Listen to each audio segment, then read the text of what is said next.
environment for the healing to go in the normal process.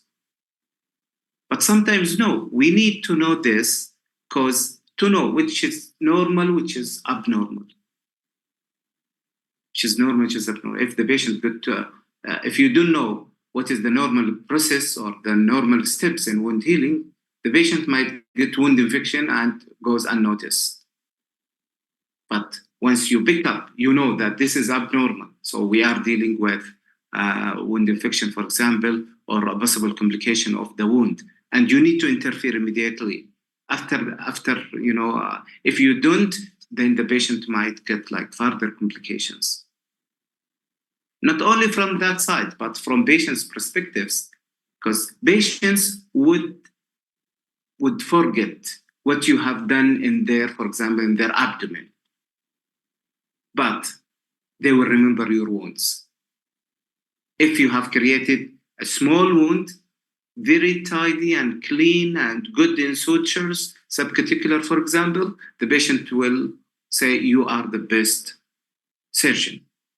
But even if it is small wounds and get infection or get ugly and the suturing or whatever, the patient will say you are the worst surgeon because you don't know how to suture. Therefore, they will forget the surgery, the procedure itself, but they will remember the wounds, skin incisions. So that's why it's very important. I'm not saying that you need to take care of the skin incisions and you do whatever in the surgical procedure. I'm not saying this, but I'm saying you need to take care of the wound healing. So there are three main phases of wound healing. The first one is called the lag phase, which approximately will take 3 days. And then there is something called proliferative phase or incremental phase, which takes almost 3 weeks. And then the maturation phase or the plateau phase, which takes around 6 months. What will happen in the lag phase? What will happen in the lag phase? The lag phase is the inflammatory phase. Also, the other name is the lag phase, is the inflammatory phase. What we mean by inflammatory phase? For God's sake, if, for example, a disaster has happened, a wall has fallen down, what is the first thing the builder or the engineer will do in order to restore this wall? First of all, we'll clean up the area, clean up the mess. Anything falling down, blocks or whatever, they need to clean it first. And then they will restore the way in order to bring the essential elements to build up a new wall. Right? So exactly this is what has happened in our bodies. Whenever the patient gets a wound, what will happen? Two things. Immediate do you remember the vasoconstriction that we have? Because the wound healing is linked with hemostasis. So what will happen? Vasoconstriction immediately, just to stop further bleeding. So first of all, what will happen is the vasoconstriction and inflammatory response. Inflammatory cells will be created to clean up the dead tissue, to clean up the infected cells, to clean up the necrotic tissue. So from inside, we are talking about at the cellular level. That's why it's very important whenever you have seen a patient with traumatic wound, what you will do. First of all, you need to irrigate that wound to clean up the area. You take out foreign bodies from outside. This is what we are doing. We are helping our physiology. And then we put antiseptics like betadine or so. You need to clean up. You need to create the inflammatory response just to clean up bacteria, to take out a microcellular infections, for example. This is very important for in the lag phase. So this is very important. We are talking about inflammatory response as well as the hemostatic agents. Suppose that you have seen a patient who got like a wound, and then the hemostasis has started, and we have agreed upon the vasoconstriction, how the inflammatory material will reach that area. We know that the inflammatory materials goes to that area by blood, right? In the blood flow. So how this will continue and goes there once we have a vasoconstriction.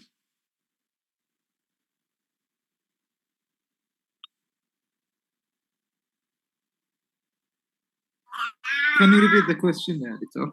The question is, suppose that there is a damage, there is a trauma, there is a tissue damage, there is a wound. Okay, the first thing what that will happen is vasoconstriction as hemostatic agents, as the hemostasis process, just to stop further bleeding. And then the inflammatory response or inflammatory cells needed to go to that particular site to have its function for cleaning up, for taking out like bacteria or infections, the microorganisms. So how this inflammatory response or inflammatory cells would reach that area? Yeah, vasoconstriction is followed by vasodilation. Exactly. So vasoconstriction initially, followed by vasodilatation. You got it? So that's why this all in the lag phase. So all wounds would require around approximately 2 to 3 days just to optimize or to complete the lag phase. Then the incremental phase or proliferative phase will start, and then it will take around, as we have said, 3 weeks. What will happen in that, in that phase? Proliferative phase, from its name, that means there will be new vascularization. There will be formation of new blood vessels, restoration of new tissues, regenerations of granulation tissue, collagen synthesis, wound contraction, all will happen within 3 weeks. And then after that, what will happen? There is something called the plateau phase or maturation phase, which is usually at 6 months. This will organize the scar. Let's take back the broken wall.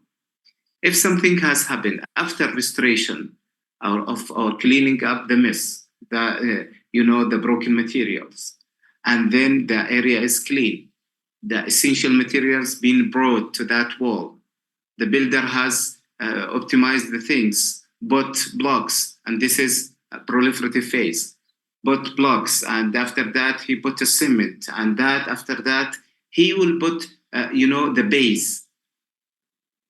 And after that, what will happen? The builder or the worker, what will happen? Smoothing the surface, right? It's the same, subhan Rabbil Alamin. It's the same thing. Samfara. So the same thing which will happen in our bodies as physiology. If somebody, for God's sake, got a wound. So organization of the scar. That is why I will give you a real example. After immediately a week, for example, during follow-up, a week after open appendectomy, the patient presented to you, and she said that she was a female. She said that, look, doctor, my scar is looking ugly. I want a scar revision. When you will do that scar revision? Scar revision means you are taking out the old scar and do new suturing. First 3 days. First 3 days. Is there any other function? Is there any other answers? After 6 months. After 6 months. Okay, exactly. After 6 months. Why? Because we are waiting the maturation phase to be optimum, to be completed. Because through all these months, up to 6 months, there is like collagen synthesis, and then increase in the tensile strength, and then organization of the scar, smoothing of the scar, and then goes again, smoothing till the final look of the scar or the final look of the wound will be. So no one is doing scar revision before 6 months. Even plastic surgeons, they don't do this. They have to wait for 6 months, and after 6 months is the final look of the scar. Now, suppose that the patient is asking you when to take a shower after the surgery.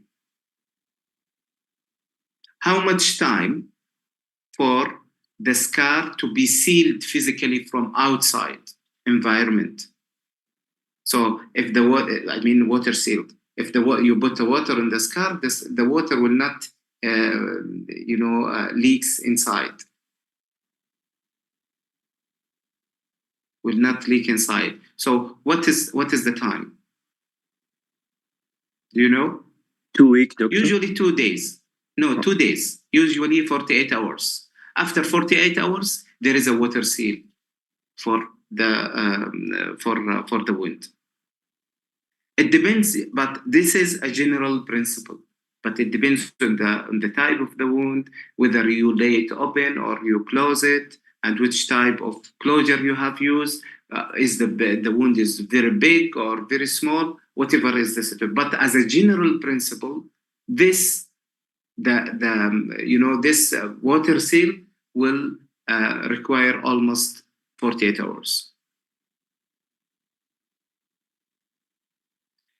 What is the difference between acute and chronic scars? Acute and chronic scars. Acute scar will go to lag phase, and then incremental, and then the final phase of wound healing in this order. Just remember that these phases are not like accurate. What I mean by accurate, so the lag phase will start and stop, and then the proliferative phase will start and then stop, and then the plateau phase will start and stop. No, it's not in this order. There is an overlap between these 3 phases. So while the lag phase is there, then the proliferative phase will start. While the proliferative phase, at the end of the proliferative phase, then the plateau phase will start. So it's not like a timeline, a cut point, but there is overlap. If the wound follows this overlap, if the wound follows these phases in order, so this is the healing will be optimum without any complications. But suppose that the lag phase is still there, or the wound did not close. This is in proliferative phase. There is infection. So whenever there is infection, the wound will not close. The wound will continue this complication unless you treat it. Yes, I'm not talking about like minor infection that it goes sometimes unnoticed. I'm talking about major infection of the wound.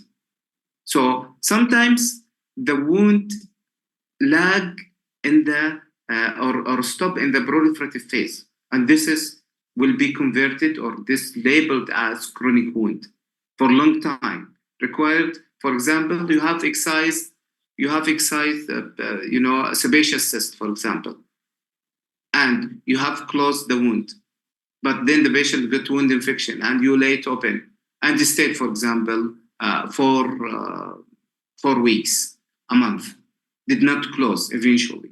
So this is labeled as chronic wound, because we know that even if you lay it open, small wounds will close eventually within like 2 weeks, 3 weeks maximum. But if continuous or takes more time than required or than average, then this is called chronic wound.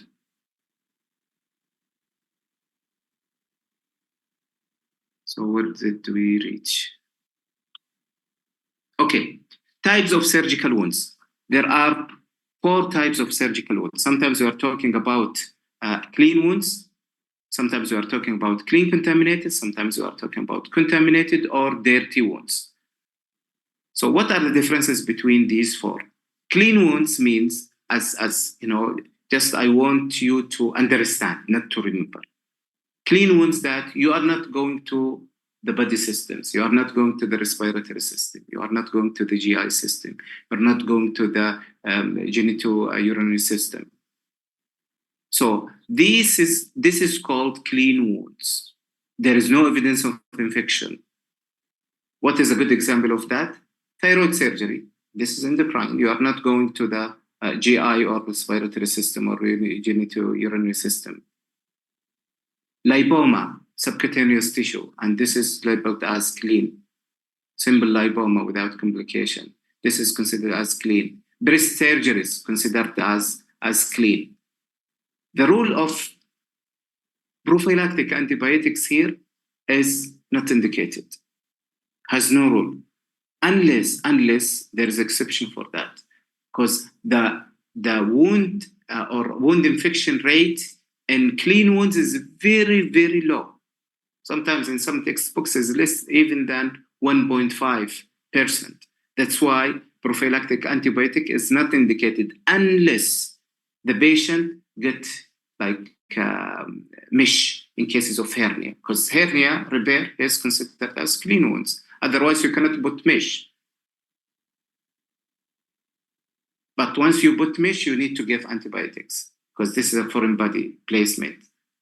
Another example for that, clean wound that would be given a prophylactic antibiotic if you are doing axillary lymph node dissection or inguinal lymph node dissection, so clearance of the lymph nodes.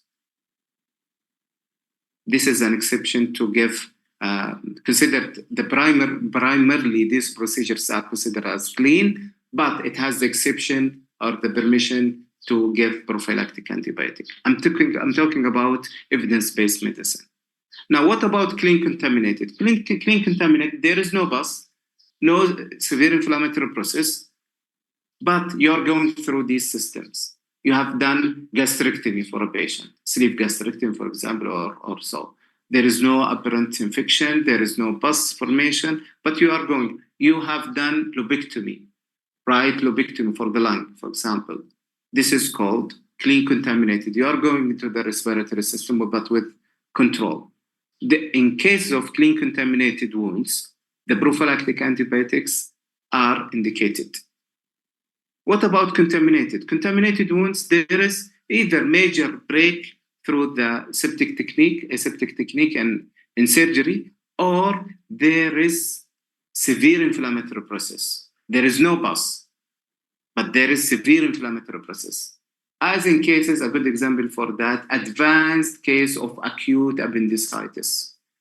But suppose there is no pus, there is no perforation. In such situation, you need to give broad antibiotics and then specific after receiving the culture result. What about dirty if there is pus? If there is pus, suppose that the patient got perforated appendicitis with pus formation and peritonitis, so this is considered as dirty wounds. And the dirty wounds, we are giving antibiotics as treatment.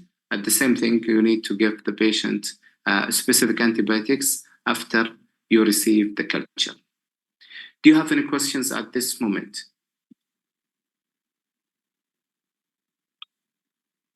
Okay, we'll continue. دكتور عندي سؤال. Yes. يعني التايب الوحيد اللي ممكن اعطيه انتي بايوتيك اللي هو الديرتي، لانه ما في باس فورميشن او ما في You give in case of clean wounds, you need to give prophylactic antibiotic, not therapeutic. Prophylactic antibiotic in cases there is exception. Generally speaking, clean contaminated wouldn't need prophylactic antibiotic. But what is the exception? If you are putting a mesh, foreign body mesh, in case of hernia, or if you are doing axillary or inguinal lymph node clearance. In case of advanced breast cancer, you need to clean up or clear the lymph nodes in the axilla. In case of, for example, skin tumors or something around the in the pelvis or the inguinal area, you need to clean up or clear the lymph nodes at the inguinal area. Once you reach the lymph node clearance, you need to give prophylactic antibiotic. This is in case of clean. Clean contaminated wounds, you are giving prophylactic antibiotic. What is the meaning of prophylactic antibiotic? When to be given, you have a dedicated lecture for that. You'll receive it later on. Contaminated, you need to give not prophylactic, because in clean with exception and clean contaminated wounds, we are giving prophylactic antibiotic. But in cases of contaminated and dirty, it's therapeutic dose of antibiotics. Because here there is inflammation, severe inflammation, here there is pus. Is it clear? Clear, doctor. Yes, okay. So now we are going to talk about the types of the wound closure. Sometimes you are closing the wound primarily. The patient gets a sebaceous cyst, and after that you have excised the cyst, and then immediately you have closed the wound by sutures, or sometimes in advanced case, using advanced techniques, like if you put like a vac machine, to close the wound, or even if you put glue or staplers of the skin. If you staple the skin or put glue or immediate suturing of the wound, this is called first intention or primary closure of the wound. Primary closure means immediate sealing of the wound or immediate closure. What about secondary or second intention?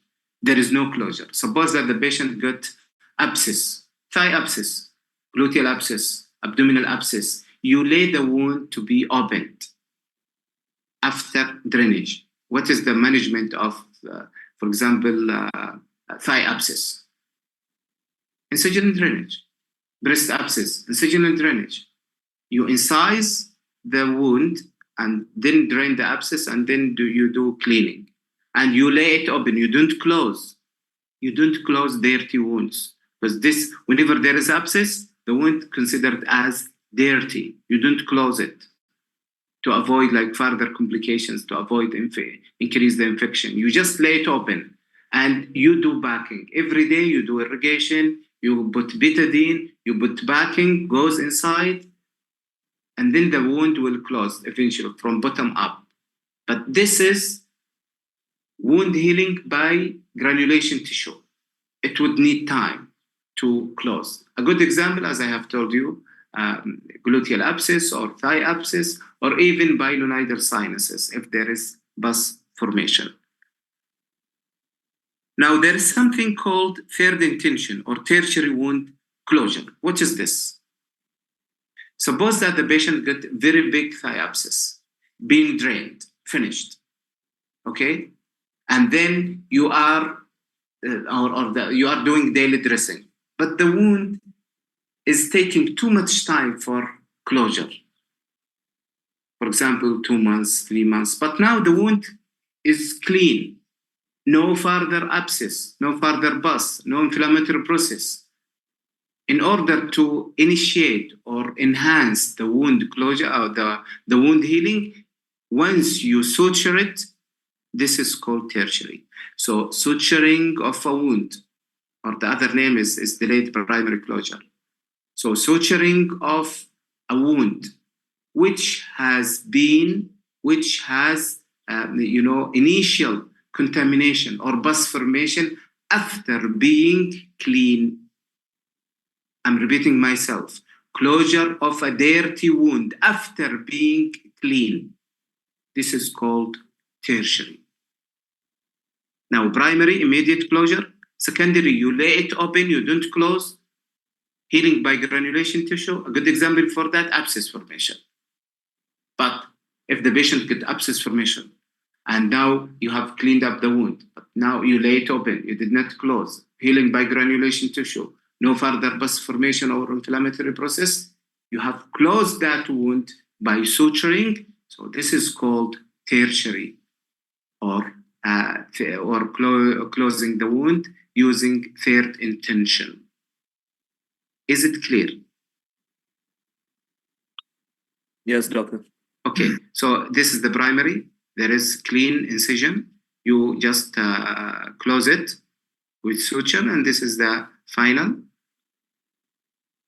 Secondary intention, you lay it open, granulation tissue. This is healing by nature, epithelialization and all of these. With time, granulation tissue, and this will, yes, the result wouldn't be like perfect as when you close the wound primarily. Sometimes this wound will be, the scar will be a little bit ugly, or sometimes really ugly. But this is the only way for treatment in infected wounds. And there is something called tertiary. The wound was, dirty, but it become clean after granulation, healing by granulation tissue, and then you do suturing later on. What are the factors that affect wound healing? There are many factors. One of the major factors that affect the wound healing is the site of the wound. Let me give you an example. If the patient gets scar on the face, it's different than if the patient got scar on the feet. The healing process.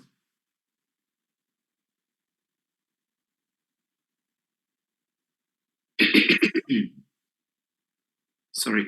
The healing process for on the face is different than the healing process on the foot, for example. Why? Because it's related to the vascularity and the type of tissues there on both sides.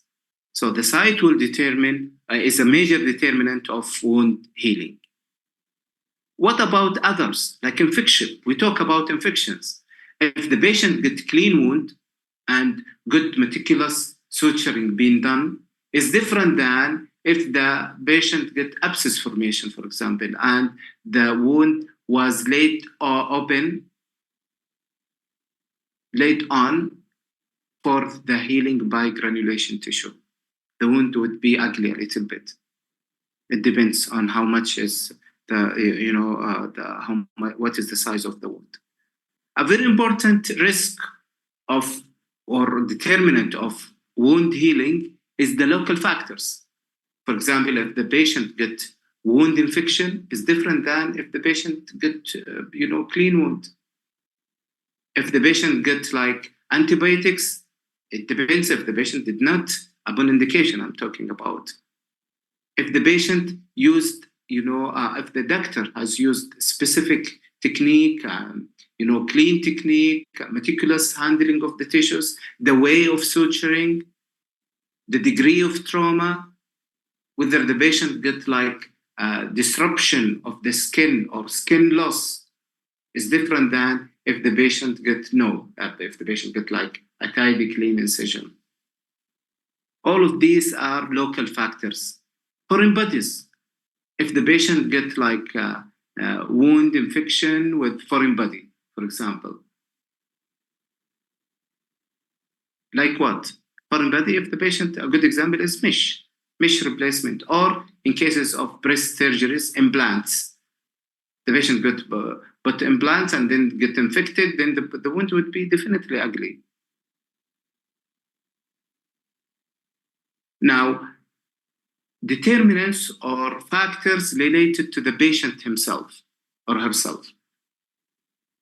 I know that this is the time now for the second lecture, but I will be fast. Like malnutrition, diabetes, comorbid conditions, diabetes, high blood pressure, if the patient got cardiac issues, or ischemia, because ischemia is not good for the wound. You need now, why ischemia is bad for the wounds.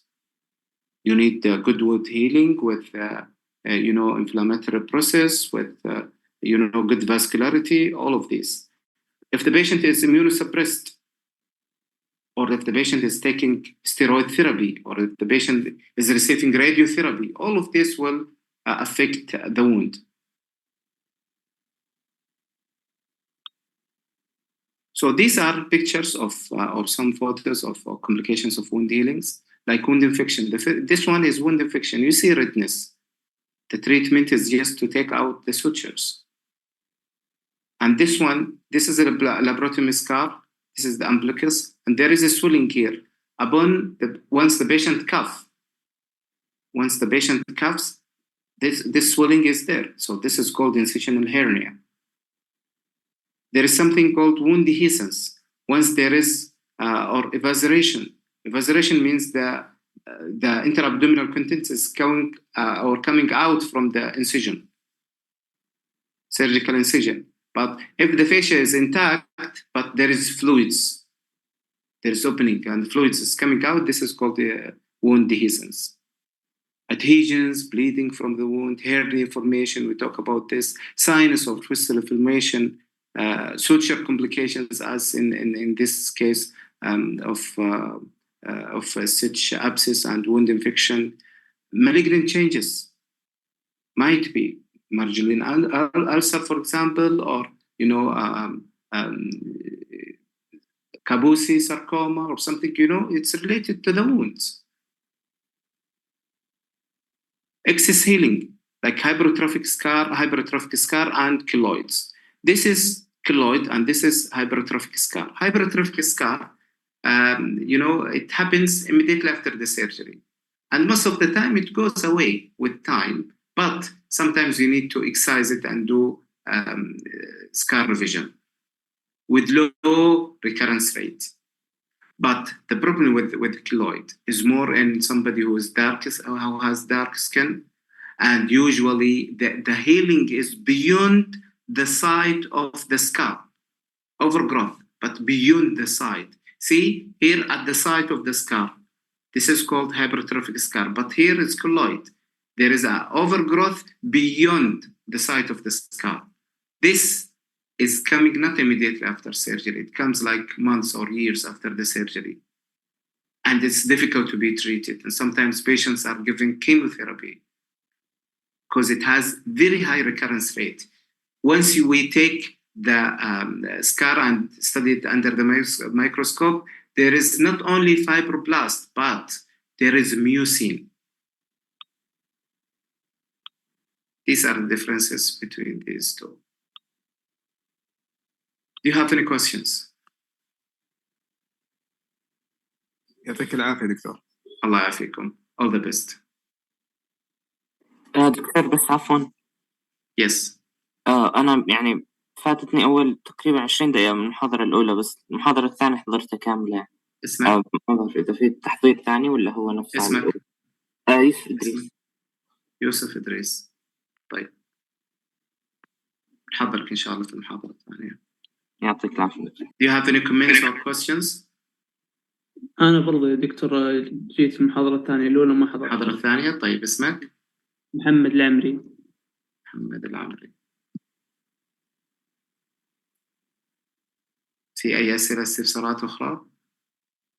دكتور عندي سؤال. الديرماتوز اللي هي naturally occurring في السكن، اللايننجز تبع السكن، ممكن as a surgeon يكون going along the dermatose to decrease the wound complication? Yes, and this is upon one of the things that we have said is